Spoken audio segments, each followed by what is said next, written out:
Λοιπόν, πάμε να κάνουμε ένα βίντεο όταν παίρνουμε ένα πατίνι, τι πρέπει να κάνουμε για να δουλέψει σωστά. Σίγουρα βάζουμε κάποιον να το ανοίξει πρώτα. Εκμεταλλευόμαστε τον αδερφό μας δηλαδή.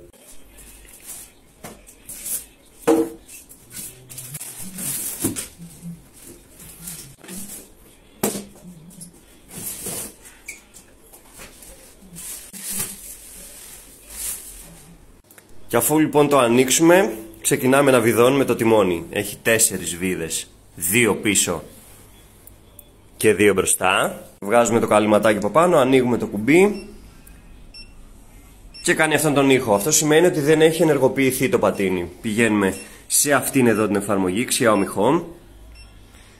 Το ανοίγουμε, κάνουμε search.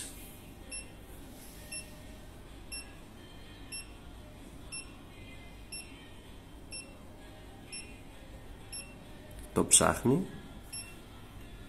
Όπως λέει, να πατήσουμε το φως.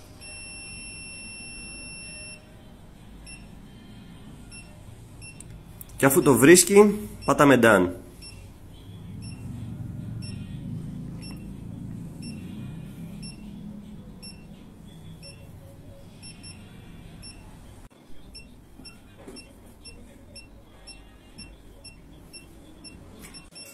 Και ξεκινάει το βίντεο, το οποίο πρέπει να δούμε όλο, χωρίς να πατήσουμε skip.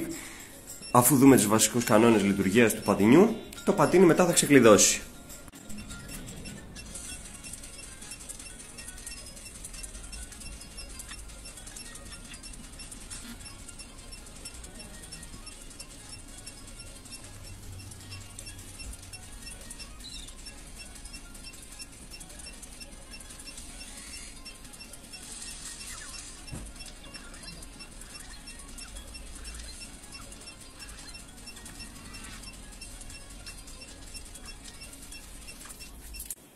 Και αφού λοιπόν είδαμε το βίντεο, πάταμε continue, activate και ο ήχος σταμάτησε. Οπότε από εδώ και πέρα πλέον το πατίνι είναι ενεργοποιημένο και μπορεί να πάει στο Pro και το 1S μέχρι 25 και στο Essential μέχρι 20.